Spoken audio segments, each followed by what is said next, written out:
Hello बच्चों, कैसे हैं आप लोग। उम्मीद है आप लोग अच्छे होंगे। पिछला पार्ट तो आप लोग पढ़ चुके होंगे। आज मैं आप लोगों के सामने अपना दूसरा पार्ट जीव जंतुओं के सूंघने एवं सुनने की क्षमता, जो कि जीव जंतुओं की रोचक नामक पाठों का एक प्रकरण है, उसके बारे में बातचीत करूंगी। सबसे पहले मैं आप लोगों को बताऊं कि कक्षा 5 में हमारा विषय में जो पार्ट 5 है, जीव जंतुओं की रोचक बातें, उसको हमने 3 प्रकरणों में बांटा है। जो आज दूसरा प्रकरण है वो है जीव जंतुओं की सूंघने की क्षमता एवं सुनने की क्षमता। आप लोग जब इस पाठ को पढ़ लेंगे, इस प्रकरण को, तो इस प्रकरण को पढ़ने के बाद आप लोग जीव जंतुओं के सूंघने की क्षमताओं को पहचान जाएंगे कि किस जंतु में कितनी क्षमता होती है सूंघने की।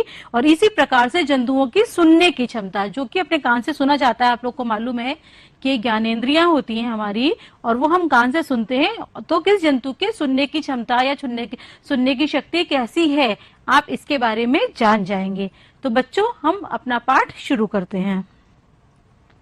सबसे पहले मैं आप लोगों से कुछ पहेलियां पूछना चाहूंगी, जो कि पिछले वाले प्रकरण से हमारे पढ़ी गई हैं। देखिए, ऐसा कौन सा है अंग जिससा है दिखता है जिससे रंग। अब बताइए, रंग देखने का काम हमारा कौन सा अंग करता है। सारे बच्चों को मालूम है ना कि देखने का काम कौन सा अंग करता है, हमारी आंखें। तो इस पहेली का अर्थ क्या हो गया, हमारा उत्तर, ऐसा कौन सा है अंग दिखता है जिससे रंग, यानी हमारी आंखें, जिससे हमें दिखाई देता है और हमें रंग दिखाई देते हैं। इसके बाद अगली पहेली है बच्चों, देखिए, हमको ये संगीत सुनाता जोर शोर को हमें बताता। अब संगीत सुनने का काम हम किससे करते हैं बच्चों, सबको मालूम है ना आप लोगों को कि संगीत सुनने का काम हम अपने कानों से करते हैं। और जितनी जोर शोर की आवाजें होती हैं वो भी हम किससे सुनते हैं, अपने कानों से। तो इस पहेली का उत्तर क्या हुआ, हमारे कान। तो हमको ये संगीत सुनाता जोर शोर को हमें बताता, यानी हमारे कान। अब बच्चों, एक पहेली और मैं आप लोगों से पूछूंगी। ये पक्षी है रात का राजा, कम रोशनी में भी देख पाता। पक्षी है यानी उड़ लेता है, रात का राजा है यानी रात में जागता है, और कम रोशनी में भी देखता है, सबको मालूम है। सोच के बताइए जल्दी से। कौवा तो दिन में देखता है, गौरैया भी दिन में देखती है, बगुला भी दिन में देखता है, तो रात को कौन सा पक्षी बोलता है, सबको मालूम है, उल्लू। तो ये कौन है, रात का राजा यानी उल्लू, जो कि कम रोशनी यानी रात की रोशनी में भी देख पाता है। बच्चों, ये आप लोग जो है वो पिछले प्रकरण में पढ़ चुके हैं। अब मैं आप लोगों को आज के प्रकरण के बारे में बताने जा रही हूँ। सबसे पहले सूंघने की क्षमता। हम जानते हैं कि हम अच्छी गंध या बुरी गंध या विभिन्न प्रकार की गंध, जैसे खाना जलने की गंध, किसी चीज के सड़ जाने की गंध, खाना बन रहा है तो उससे उठती हुई अच्छी खुशबू, अगरबत्ती अगर हमने जला दी है तो उसकी जो गंध होती है, अगर हमने परफ्यूम लगाया है तो उसकी गंध अलग होती है, या हमारे आसपास कोई जानवर आ गया है तो उसकी गंध अलग होती है। जैसे अगर पास से बकरी निकल जाए तो हम पहचान जाते हैं कि हाँ बकरी है, मुर्गा निकल जाए या मुर्गी निकल जाए तो उसकी गंध हम पहचानते हैं, है ना। तो हर चीज की एक अलग अलग गंध होती है, तो उस गंध को पहचानने का काम जो हमारा करता है वो हमारी नाक यानी हमारा संवेदी अंग नाक करती है। तो जिस प्रकार से मनुष्य की सूंघने की क्षमता होती है, उसी प्रकार अन्य जानवरों की भी सूंघने की क्षमता होती है, और सबकी सूंघने की क्षमता अलग अलग होती है। कुछ जानवर सूंघने की क्षमता बहुत तेज रखते हैं, जितना हम सूंघ पाते हैं वो उससे ज्यादा तेज सूंघ लेते हैं, और कुछ जानवरों की सूंघने की क्षमता थोड़ी कम होती है। आज हम विभिन्न जानवरों की सूंघने की क्षमताओं के बारे में बात करेंगे। अब देखिए, मेरे पास यहाँ पे कुछ स्टार्स हैं। स्टार्स यानी प्रश्न है। देखिए, एक प्रश्न है कि चींटियां किस चीज के पास जल्दी आ जाती हैं, सबको मालूम है। आपने अगर खाना खाया और कुछ मीठा खा लिया तो वहां पे कौन पहले पहुंचता है, छोटी छोटी चींटियां। तो चींटियां किस चीज के पास जल्दी आ जाती हैं, मीठी चीज के पास। देखिए, उसके बाद हमारा दूसरा प्रश्न है, क्या आप लोगों ने कभी चींटियों को लाइन में चलते देखा है कि एक चींटी, दूसरी चींटी, तीसरी चींटी, चौथी चींटी लाइन में चलती चली जा रही हूँ। जरूर देखा होगा और आप लोगों ने उन चींटियों का पीछा भी किया होगा, क्योंकि हम लोग भी बचपन में ये काम करते थे कि चींटियों का पीछा करते थे कि देखिए ये चींटियां आखिर लाइन बना के जा कहाँ रही हैं। अब सोचने की बात है कि बच्चों को हम लोग लाइन में लगाते हैं, बच्चे तो लाइन में लगते हैं, मनुष्य की बात कर लें अगर हम, लेकिन क्या चींटियां लाइन में कैसे चलती है? उनके अंदर क्या इतनी समझ होती है या इतनी वो होती है कि वो उसी लाइन के पीछे लाइन से चलती चली जाती हैं, अपनी लाइन नहीं तोड़ती हैं? क्या आपने कभी लाइन के बीच में कोई पेंसिल या कोई डिब्बा रख के देखा है? अगर नहीं देखा है तो इसे करके देखिएगा। अगर चींटियां लाइन में चली जा रही हैं और आपने बीच में कोई रोक लगा दी है, तो रोक लगाने के बाद वो चींटियां रास्ता भटक जाती हैं और वो उस लाइन में नहीं चलती हैं। कभी करके देखिएगा इसको, तब आपको समझ में आएगी ये बात। उसके बाद हमारे पास जो एक और प्रश्न आता है वो होता है, क्या सभी चींटियां एक साथ मीठी चीज के पास आ जाती हैं? कभी ध्यान दिया आपने कि जब आपने खाना खाया है, वहां पे कोई मीठी चीज गिर गई है या चक्कर रखी है, तो क्या सारी चींटियां लाइन से ही आ जाती हैं पहले? कभी देखा है आपने? नहीं। आपने देखा होगा एक आध चींटी आती है, उसको चखती है, उसके बाद चींटियों की लाइन आना शुरू हो जाती है। आखिर ये क्या रहस्य है कि पहले एक चींटी आई, उसके बाद चींटियां आई सारी, और वो उस मिठाई के टुकड़ों को चुन चुन कर ले जाती हैं। अब वो लेके कहाँ जाती हैं, पहले ये बात आ जाती है हमारे पास कि चींटियां खाना कहाँ ले जाती हैं। आपने देखा होगा जमीन में, दरवाजों में छोटे छोटे छेद होते हैं, उस छेदों के अंदर वो चींटियां जाती हैं और जो खाना अपना बटोरती हैं अपने मुंह में लगे के, छोटे छोटे टुकड़े खाने के, मीठे के, वो ले जाके वो उसके अंदर जमा कर लेती है, यानी अपने घर में या अपने बिल में। तो चींटियां आई, एक चींटी आई, उसने देखा वहां पे मीठा है, वो वापस गई, उसने बाकी चींटियों को संदेश दिया, बाकी चींटियां लाइन से उसके पीछे पीछे चलती आई, उन्होंने खाना उठाया और लाइन से उसके पीछे पीछे चली गई। अब आती है बात, एक सबसे बड़ा सवाल कि ऐसा क्या होता है जो चींटियां एक दूसरे को संदेश देती हैं और लाइन में चलती हैं और लाइन में खाना लेकर चली जाती हैं? ये बात सोचने वाली बात है कि चींटियां एक जानवर है, बहुत छोटा जानवर है, तो उनके अंदर ऐसी क्या चीज पाई जाती है कि वो चींटियां कतार में चलती हैं और मीठी चीज को जल्दी से ढूंढ लेती हैं। ये सब क्या है? तो मैं आपको ये बताऊंगी बच्चों कि जो चींटियों की सूंघने की शक्ति होती है वो बहुत तेज होती है। इतनी तेज होती है कि अगर आपने मीठा कहीं खाया है या मीठा कहीं गिरा है तो वो उसको बहुत तेजी से सूंघ लेती हैं। अगर एक चींटी को भी पता चल गया कि यहाँ पे मीठी चीज है तो वो तुरंत वापस जब जाने लगती है तो रास्ते में एक ऐसा रासायनिक पदार्थ अपने शरीर से छोड़ती है कि रास्ते में क्या होता है, वो जैसे जैसे यहाँ से जा रही है तो उसने यहाँ पे गई और यहाँ पे एक रासायनिक पदार्थ छोड़ दिया। देखिए अब दूसरी चींटी आएगी, वो इसको सूंघेगी और फिर वो उसी रास्ते पर आगे बढ़ती चली जाती है।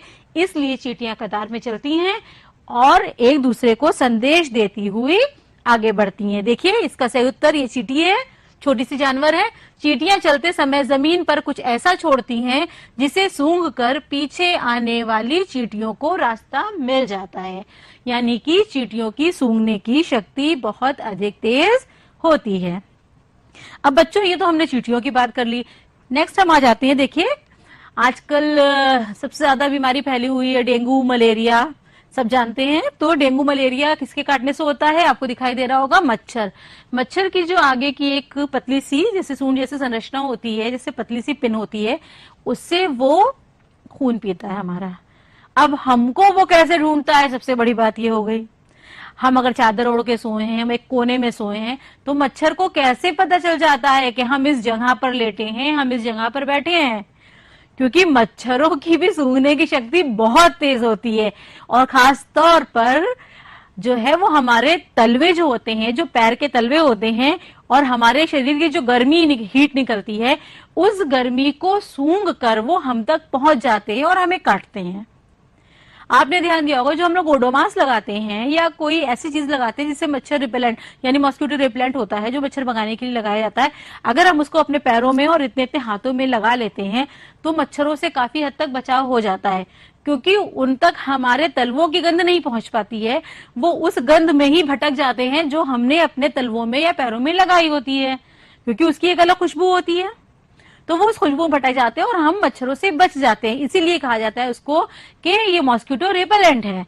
रिपेलेंट मतलब मॉस्किटो को दूर भगाने वाला पदार्थ लगाते हैं। तो आप लोगों को बच्चों समझ में आई होगी ये बात कि हमारे शरीर की गंध और तलवों की गंध या हमारे शरीर की गर्मी को सूंघ कर ही ये मच्छर हमारे पास आते हैं, यानी मच्छरों की सूंघने की क्षमता बहुत अधिक तेज होती है।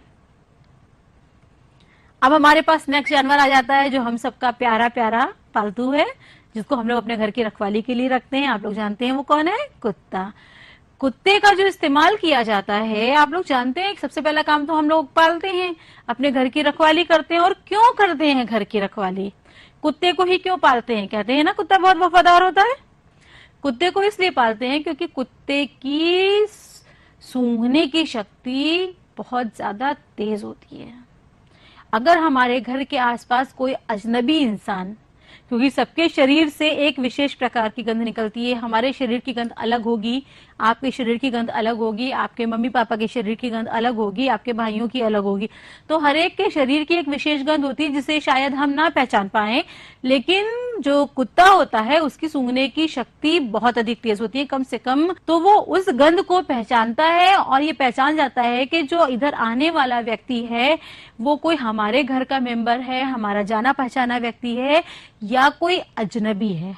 जब वो अजनबी को देखता है तो वो उसके ऊपर भौंकने लगता है और काफी दूरी से ही वो उस खुशबू को सूंघ लेता है। तो किसी चोर के या किसी और अजनबी के दूर से आने पर ही वो भौंकना शुरू कर देता है, पास आने से पहले अलर्ट कर देता है। तो व्यक्ति वो डर जाता है कि कुत्ता भौंक रहा है क्योंकि मैं इसको नहीं जानता हूं और ये अजनबी है। अब ये बात तो हो गई कुत्तों की अपने घर वालों को पहचानने की बात, क्योंकि वो खुशबू सूंघकर पहचानते हैं और खुशबू सूंघकर ही प्यार करते हैं, अपने घर वालों को दुम मिलाते हैं, चाटते हैं इस तरीके से। लेकिन एक दूसरी चीज कि कुत्तों को आपने कभी देखा होगा कि आपके घर के आसपास जो कुत्ते रह रहे होंगे वो तो वहां आपस में मिलजुल कर रह रहे होंगे, लेकिन अगर कोई कुत्ता बाहर से आ जाता है तो सारे कुत्ते मिलकर उसको दौड़कर, दबाकर, दबोचकर और भौंककर भगा देते हैं अपने इलाके से। इसका मतलब कुत्तों का एक इलाका होता है। अब ये सोचिए कुत्तों का इलाका कैसे हुआ? वे कुत्ते इतने पढ़े लिखे तो है नहीं कि वो दूरी नाप कर जो है वो बना लेंगे कि हमारा इलाका इतने जो है स्क्वायर फीट का है और इसमें कोई दूसरा कुत्ता नहीं आएगा। लेकिन क्योंकि सबके पास अलग अलग सेंस ऑर्गन्स हैं और सेंस ऑर्गन्स की शक्ति भी सबके पास अलग अलग है, तो कुत्ते अपना इलाका बनाते हैं अपने मलमूत्र की सहायता से। आपने अक्सर कुत्तों को देखा होगा कि कुत्ते जहां पे गाड़ियां खड़ी होती हैं उसके टायरों पर जाकर बाथरूम कर देते हैं, अपना मूत्र छोड़ते हैं, या जितना इलाका उनका होता है वो उस जगह पर रखी हुई किसी न किसी चीज पर या दीवार पर जो है वो मूत्र कर देते हैं। तो उस मूत्र की जो गंध निकलती है वही पहचान होती है उस कुत्ते के इलाके की। यानी उसने इतने एरिया में अगर अपना मूत्र किया है तो ये उस कुत्ते का इलाका है, उसमें कोई दूसरा कुत्ता अलाउ नहीं है। अगर कोई दूसरा कुत्ता आ जाएगा तो वो उसको अपने इलाके से भगा देंगे। तो देखिए हर एक की सूंघने की क्षमता अलग है और हर एक का जीवन जीने का तरीका भी अलग। कुत्तों ने अपना इलाका बांटने के लिए अपनी एक तरीका अपना लिया कि वो अपनी गंध छोड़ देते हैं और उस गंध को सूंघकर वो अपना इलाका बनाते हैं और किसी दूसरे कुत्ते को वहां आने नहीं देते हैं। इसके अलावा दूसरी चीज आपने देखा होगा कि पुलिस में अक्सर विस्फोटक पदार्थों के लिए या अपराधियों को पकड़ने के लिए हम लोग कुत्तों का इस्तेमाल करते हैं। क्यों? क्योंकि उनके सूंघने की क्षमता बहुत तेज होती है। मान लीजिए कहीं पर कोई क्राइम हुआ, चोरी हुई, डाका हुआ या कोई और भी घटना हुई, तो अगर अपराधी का जूता, मोजा, कोई कपड़ा कुछ भी सूंघ मतलब वहां पे रह जाता है, तो वो जो स्पेशल कुत्ते होते हैं जिनको ट्रेनिंग भी दी जाती है, हालांकि सारे कुत्ते नॉर्मल होते हैं लेकिन उनको स्पेशल ट्रेनिंग दी जाती है, उनको वो सूंघाया जाता है और फिर उस गंध को वो सूंघते सूंघते वो उस अपराधी तक पहुंच जाते हैं और उस अपराधी को पकड़ लेते हैं। क्या इसी प्रकार से जो विस्फोटक पदार्थ हैं, तो विस्फोटक पदार्थ जो बम ब्लास्ट करने के लिए या कारतूस बनाने के लिए इस्तेमाल किए जाते हैं, उनको जो है सही पहचानने के लिए या पकड़ने के लिए जो स्मगलर्स होते हैं, तो हम कुत्ते को सुंघाते हैं। हम क्या मतलब पुलिस सुंघाती है और उसको सुंघाती है और उसके बाद वो एयरपोर्ट पर या रेलवे स्टेशन पर उसको लेके जाती है, तो वो सबके बैग्स को और सबको सूंघता है और उस विशेष गंध को फिर पहचान कर बता देता है कि विस्फोटक पदार्थ यहाँ पर मौजूद है। तो इस प्रकार पुलिस जो है वो सहायता लेती है किसकी? कुत्तों की। तो कुत्तों की सूंघने की शक्ति जो होती है वो बहुत ज्यादा तेज होती है। अब हमारे पास नेक्स्ट आ जाता है सूंघने के अलावा, हमने भी आपको जो दूसरी पहेली पूछी थी कि जो जोर शोर को हमें बताता, तो कौन हमारा है? कान। सुनने का काम हमारे कान करते हैं। आपको मालूम है कान आप लोगों ने देखे हैं अपने? क्या आपके कान, गाय के कान, शेर के कान, कुत्ते के कान, चूहे के कान सबके एक जैसे हैं? बिल्कुल नहीं।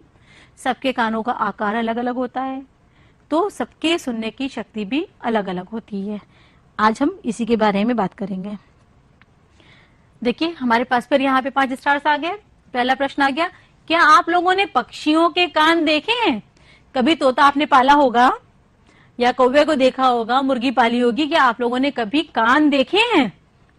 मुझे तो लगता है कि किसी ने नहीं देखे होंगे, क्योंकि उनके बाहरी कान हमें दिखाई नहीं देते हैं। फिर नेक्स्ट आ जाता है किन जानवरों के कान हमें दिखाई देते हैं। अब हम इसकी बात कर रहे हैं कि किन जानवरों के कान। अच्छा, आपके घर में कुत्ता पला है, कुत्ते के कान दिखाई देते हैं। बिल्ली पली होगी, बिल्ली के कान दिखाई देते हैं। गाय, भैंस, हाथी के तो बहुत बड़े बड़े कान होते हैं, तो सबके कान आपको क्या होते हैं? दिखाई देते हैं। वो जानवर कौन से हैं जिनके कान हमारे कानों से बड़े होते हैं? सोचिए जरा सा। कुछ जानवर ऐसे होते हैं जिनके कान हमारे कानों से बड़े होते हैं। सबके दिमाग में पहला आ जाएगा हाथी, कि हाथी के कान हमारे कानों से बड़े होते हैं। घोड़े के कान भी हमारे कानों से बड़े होते हैं और गाय के कान भी हमारे कानों से बड़े होते हैं। अब हम बात करते हैं कि वो जानवर कि जिनके कान हमारे कानों से छोटे होते हैं। अब जरा सोचिए किस जानवर के कान हमारे कान से छोटे होंगे। हम लोग के घरों में बहुत आता है और अनाज का नुकसान करता है। कभी कपड़े काट जाता है, तो कभी किताबें काट जाता है, कभी कागज काट जाता है, कभी अनाज को खा जाता है। सबको मालूम है ना चूहा? तो चूहे के कान, और चूहों को मारने के लिए कौन आती है हमारे यहाँ? बिल्ली मौसी, यानी बिल्ली, जिसको बिल्ली मौसी से प्यार से कहते हैं। तो जो बिल्ली है वो, उसके कान भी हमारे कानों से छोटे होते हैं। अब हमारे पास एक प्रश्न ये आया, क्या हम जंतुओं के कानों के आकार और उनके सुनने की शक्ति में कोई संबंध होता है? कि जिसके कान बड़े हैं उसको ज्यादा सुनाई देगा, जिसके कान छोटे हैं उसको कम सुनाई देगा? बिल्कुल, उनके बीच में एक संबंध जरूर होता है। मैं आपको आगे बताऊंगी। पहले मैं ये डिस्कस करूंगी कि जंतु जिनके बाहरी कान नहीं होते। देखिए यहाँ पे चिड़िया आपको दिखाई दे रही है, तो जो चिड़ियाएं होती हैं यानी पक्षी होते हैं, उनके बाहरी कान एक छोटे छोटे छिद्र के समान, यानी बाहरी कान बाहर की तरफ नहीं निकले होते हैं, कान होते हैं लेकिन छोटे छोटे छिद्र की तरह होते हैं, जो कि उनके परों से ढके रहते हैं। ये हमारे पे होंगे कि पक्षियों के बाहरी कान छोटे छोटे छेद जैसे होते हैं, जो उनके पंखों से ढके रहते हैं, इसलिए हमें इनके बाहरी कान दिखाई नहीं देते हैं। नेक्स्ट हमारे पास, आपने सांप को देखा होगा। कभी क्या आपने सांप के कान देखे हैं? नहीं, क्योंकि सांप के बाहरी कान होते ही नहीं है। ये जमीन पर होने वाले कंपन को महसूस करता। आप लोग जो देखते हैं कि सपेरा बीन बजा रहा है ऐसे ऐसे करके और सांप ऐसे ऐसे ऐसे नाच रहा है, ये सिर्फ लोगों में फैला हुआ एक भ्रम है। कभी ध्यान से देखिएगा जब आप लोग, तो आप लोगों को पता चलेगा कि सपेरा बीन बजाता है और अपने पैर को ऐसे ऐसे वो धीरे धीरे ठोकता रहता है जमीन पर। तो जो सांप होता है वो उस जमीन पर होने वाली कंपन, जो धम धम धम हल्की सी होती है, उस कंपन की आवाज को सुनता है और उसकी तरफ अपनी गर्दन घुमाता है, अपना मुंह। क्योंकि एक पैर ऐसे घुमाता है, फिर ऐसे घुमाता है, इस तरीके से पैर घुमाता है ऐसे।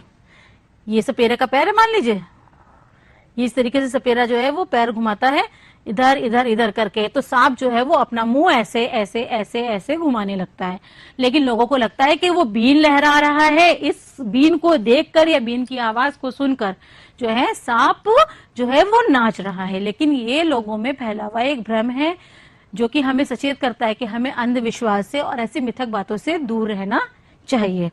ये तो हो गए उन जंतुओं की बात जिनके बाहरी कान नहीं होते। अब नेक्स्ट हमारे पास आ जाता है कि जंतु जिनके बाहरी कान हमें दिखते हैं। देखिए चित्र में आपको दिखाई दे रहा है, खरगोश के कान खूब बड़े बड़े होते हैं, बिल्ली के कान, शेर के कान, चूहा और हाथी के कान बहुत बड़े होते हैं। तो देखिए ये सारे जानवर, शेर, कुत्ता, बिल्ली, हाथी, चूहा, खरगोश, गाय, घोड़ा, गधा, खच्चर, लोमड़ी, बाघ, यानी ये सारे जानवर जिनके कान हमें दिखाई देते हैं, ये सब इनके बाहरी कान हमें मतलब होते हैं।